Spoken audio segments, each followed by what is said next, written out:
अपने कोई भी प्रदर्शन विरोध प्रदर्शन करने का हक नहीं है, हड़ताल पर जाने का हक नहीं है, ओवर टाइम का विरोध करने का हक नहीं है। ये दमनकारी कानून आंगनवाड़ी की हड़ताल पर लगा दिया गया। लेकिन ये भी बड़ी सोचने की बात है, अचरज की बात है। एक तरफ ये सरकारें खुद आंगनवाड़ी कर्मियों को वॉलंटियर मानती है, स्वयं सेविका मानती है, उनको कर्मचारी नहीं मानती है।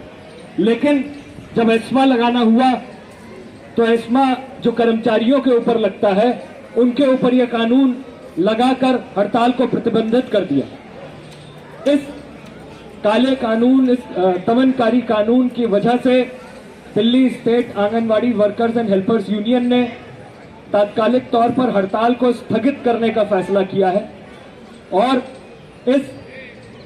इस कानून को कोर्ट में चुनौती देने का फैसला किया है।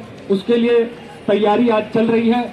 आज Delhi state anganwadi workers and helpers union के प्रतिनिधि प्रेस कॉन्फ्रेंस में एक प्रेस वार्ता भी कर रहे हैं, प्रेस कॉन्फ्रेंस भी कर रहे हैं। और आज हम लोग भारत की क्रांतिकारी मजदूर पार्टी के आह्वान पर यहाँ पर तमाम संगठन और हमारी आंगनवाड़ी की बहनें भी यहाँ पर आई हैं।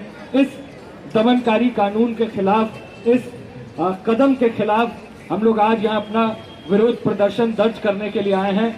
और इस पूरे कदम ने ये भी साफ कर दिया है कि ऊपरी तौर पर जो केजरीवाल और मोदी एक दूसरे से बताते हैं कितना अंतर है, तमाम मसलों पर झगड़ा चलता रहता है, लेकिन जहां पर लाल रंग लिए मजदूर मेहनत कश सड़कों पर उतरते हैं, इन दोनों की नीतियां एक है। ये दोनों खुलेआम मजदूरों का, मेहनत करने वाले लोगों का दमन करने में बिल्कुल एक है, एक ही थाली के बैंगन है। और केजरीवाल ने तो इस बीच में खास तौर पर यह दिखाया ही है कि वो छोटा मोदी है। और दिल्ली पुलिस के जरिए जितना उनका रवैया भी इस पूरी हड़ताल के अंदर, अपने कोई भी प्रदर्शन विरोध प्रदर्शन करने का हक नहीं है, हड़ताल पर जाने का हक नहीं है, ओवर टाइम का विरोध करने का हक नहीं है। ये दमनकारी कानून आंगनवाड़ी की हड़ताल पर लगा दिया गया। लेकिन ये भी बड़ी सोचने की बात है, अचरज की बात है। एक तरफ ये सरकारें खुद आंगनवाड़ी कर्मियों को वॉलंटियर मानती है, स्वयं सेविका मानती है, उनको कर्मचारी नहीं मानती है। लेकिन जब एस्मा लगाना हुआ तो एस्मा जो कर्मचारियों के ऊपर लगता है, उनके ऊपर यह कानून लगाकर हड़ताल को प्रतिबंधित कर दिया। इस काले कानून, इस दमनकारी कानून की वजह से Delhi state anganwadi workers and helpers union ने तात्कालिक तौर पर हड़ताल को स्थगित करने का फैसला किया है और इस कानून को कोर्ट में चुनौती देने का फैसला किया है। उसके लिए तैयारी आज चल रही है। आज Delhi state anganwadi workers and helpers union के प्रतिनिधि प्रेस कॉन्फ्रेंस में एक प्रेस वार्ता भी कर रहे हैं, प्रेस कॉन्फ्रेंस भी कर रहे हैं। और आज हम लोग भारत की क्रांतिकारी मजदूर पार्टी के आह्वान पर यहाँ पर तमाम संगठन और हमारी आंगनवाड़ी की बहनें भी यहाँ पर आई हैं। इस दमनकारी कानून के खिलाफ, इस कदम के खिलाफ हम लोग आज यहाँ अपना विरोध प्रदर्शन दर्ज करने के लिए आए हैं। और इस पूरे कदम ने ये भी साफ कर दिया है कि ऊपरी तौर पर जो केजरीवाल और मोदी एक दूसरे से बताते हैं कितना अंतर है, तमाम मसलों पर झगड़ा चलता रहता है, लेकिन जहां पर लाल रंग लिए मजदूर मेहनत कश सड़कों पर उतरते हैं, इन दोनों की नीतियां एक है। ये दोनों खुलेआम मजदूरों का, मेहनत करने वाले लोगों का दमन करने में बिल्कुल एक है, एक ही थाली के बैंगन है। और केजरीवाल ने तो इस बीच में खास तौर पर यह दिखाया ही है कि वो छोटा मोदी है।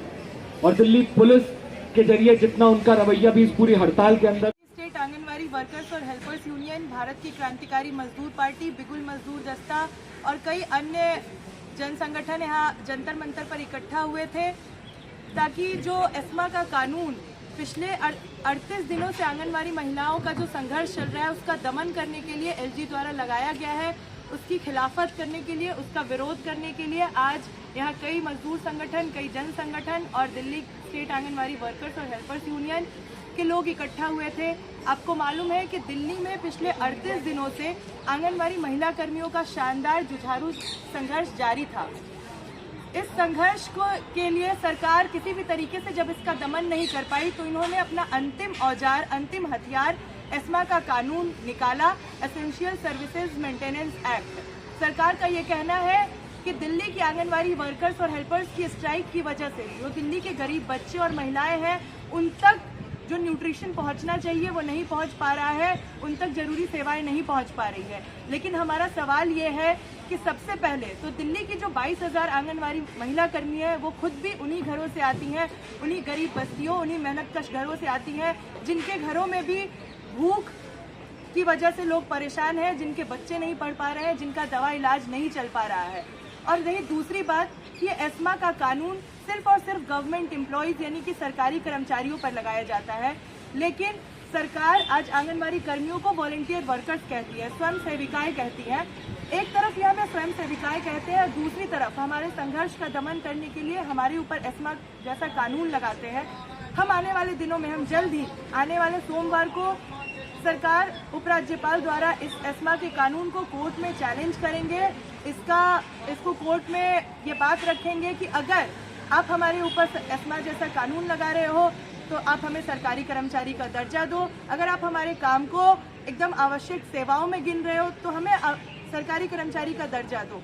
अगर आप सरकारी कर्मचारी का दर्जा नहीं दे सकते हो तो एस्मा का कानून तत्काल रद्द करो। कोर्ट में यूनियन ने जो तय किया है कि हड़ताल अभी स्थगित की गई है और कोर्ट के फैसले के बाद हम अपनी हड़ताल फिर से चालू करेंगे। कोर्ट का जो भी फैसला होगा उससे ये बात साबित हो जाएगी कि जो कोर्ट है, जो सही में इस व्यवस्था में जो कोर्ट है, जो न्याय व्यवस्था है, वो किसके पक्ष में है। अगर वो सही में निष्पक्ष है, स्वतंत्र है, गरीब मेहनतकशों के हित में अपना काम कर रही है तो वो इस एस्मा कानून को रद्द करेगी, हमारी हड़ताल फिर से जारी होगी। अगर इस देश की न्याय व्यवस्था इस कानून को रद्द नहीं करती है तो ये बात भी साफ हो जाएगी कि ये जो पूंजीवादी व्यवस्था है उसमें कोर्ट, कचहरी, न्याय ये सबके सब चंद मुट्ठी भर अमीरों, पैसे वालों, रईसों के लिए है।